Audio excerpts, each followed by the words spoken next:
Now, if we'll look at this first through the lens of the Lions, you know Okay, that the Bears outplayed you. I No, did. no ifs, ands, or buts. Just kicked your ass for about 55 minutes of that game. Dominated possession, dominated the turnover battle. It's clear that they're the team that's got to make changes ahead of this game strategically. What are they? Well, I think the Bears game in really the last 3 weeks, Dan, the Lions have not played high level football. And they jumped out to an early lead last week against the Saints and had to hold on to that football game. Um, Jared Goff has been turning the football over. Last week he didn't, but I think he had 3 picks in each of his previous 2 games before that. If I'm Detroit going against Chicago, the one thing I have to do is limit crossing routes. And what I mean by that is they a lot of times will start in a split safety shell against two high safeties, and I think one of them is going to spin down late, and they're going to sit in the middle of the field. You use that safety as a robber, and the reason for that is to take away DJ Moore. That's the first thing you have to. You have to limit the targets for DJ Moore, and on top of that, you have to have a man matchup for Cole Kmet. Those are the first two things I would do in the past game against Chicago, because that's where the football is going. And the counter for that for the Bears, in my opinion, is to find ways to get Darnell Mooney the football. That's the one thing I would have worked on in the bye week and in the game prep leading up to this one, Sunday versus the Lions, is how do we get Darnell Mooney more involved in the pass game? Because he has traits. He can stretch the field vertically. We know he can produce after the catch. We have to find a way to get him the football, because if I'm looking at what the Lions are going to do, taking away DJ Moore, trying to close the middle of the field, and also trying to disrupt Cole Kmet, the line of scrimmage, and match up in man coverage, that's, in my opinion, where the football has to go more often this Sunday. Why do you think Detroit's defense has started to struggle a little bit? I don't think they've been very productive on the perimeter in terms of their cornerback play. I really don't think they have. Now, Brian Branch, the rookie out of Alabama, is more of their slot defender, kind of their slot safety, a hybrid player for them. But I don't think they've been great in coverage in the perimeter. And outside of Hutchinson, I don't think they're getting enough production out of their pass rush. And we know what Hutchinson can do.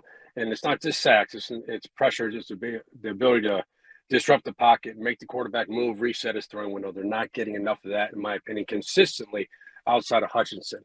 And, when you don't win on the perimeter consistently in this league, today's passing league, you're going to struggle a little bit. And they've given up too many explosive plays again. And that goes back to last year. And I think Detroit has done a really good job, especially this offseason, of addressing their defensive issues that they had last season.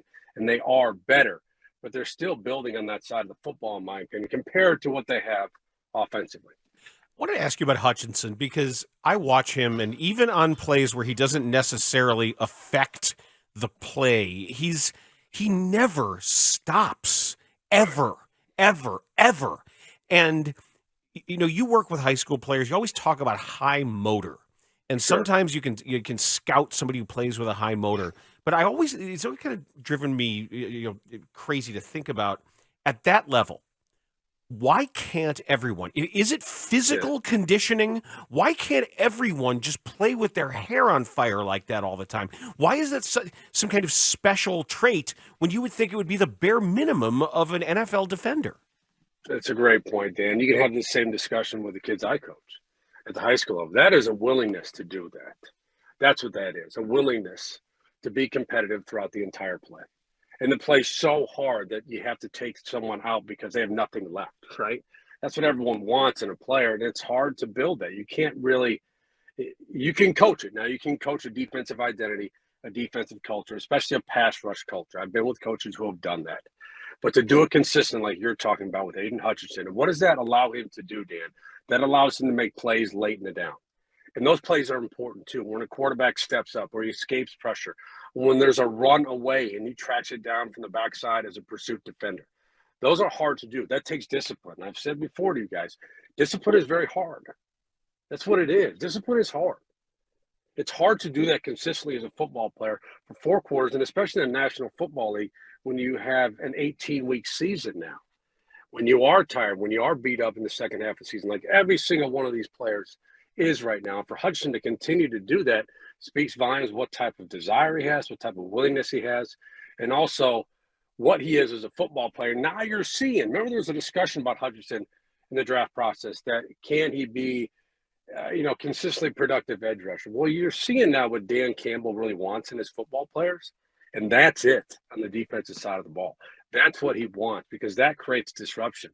That's someone you have to account for 4 quarters on every single play because he does not stop. But to go to your point, in my personal opinion, it's a willingness to do that, and it's having the discipline to do that throughout an entire football game. Now that we've got a pretty decent sample size of Montez Sweat in a Bears uniform, how do you think he's helped the Bears defense be more effective?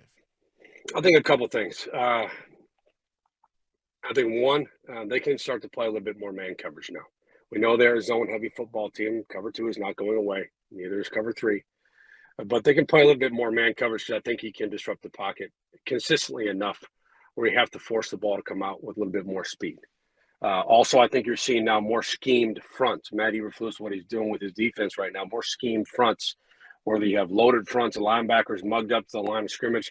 They're trying to create more one-on-one matchups. And when you do that, the reason you do that is because you have a player that can take over one-on-one matchups. It's one thing to say, hey, we're going to scheme these pass rush matchups. We're going to get to the core. If you don't have someone who can win the one-on-ones, does it really matter? No, it doesn't. But now you have someone. So I think you're going to see the Bears continue to be more multiple in their defensive alignments pre-snap because they're trying to get Montez Sweat, whether it's outside on the edge or inside on an offensive guard, an interior matchup, because he can win those matchups. And on top of that, we talked about this last week when Dan brought up the Bears secondary, is you have someone that can get home to the quarterback. And again, it's not sacks all the time. It can be pressures. It can be disruption, forcing the ball to come out. You're going to be much more aggressive in the secondary. You can be much more confident in the secondary. I've always said it's a two-way street between coverage and rush. And when you have that together, which the Bears are getting to right now, that's why you're seeing these defensive backs saying, you know what? We're going to challenge curl routes. We're going to challenge end breakers.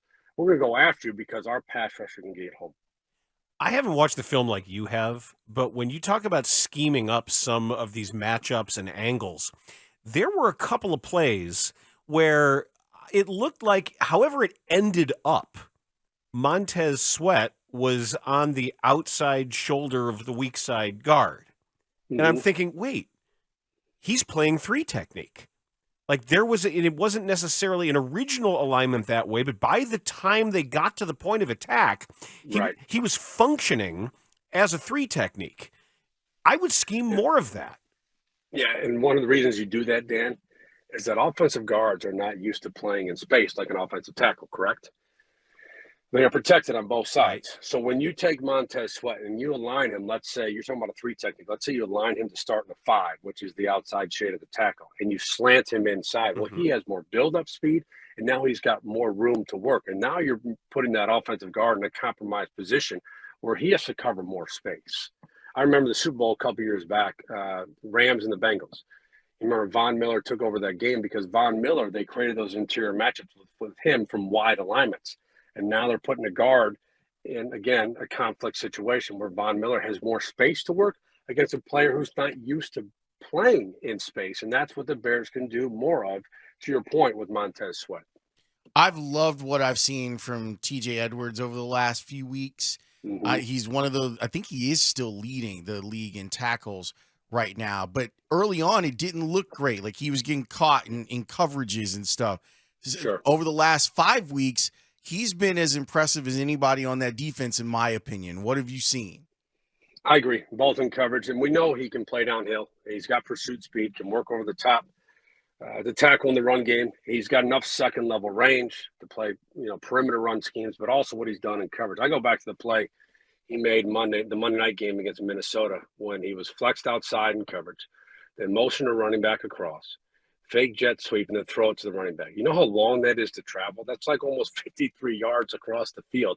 And on top of that, Lawrence, you have to work through traffic. It's just like being a defensive back.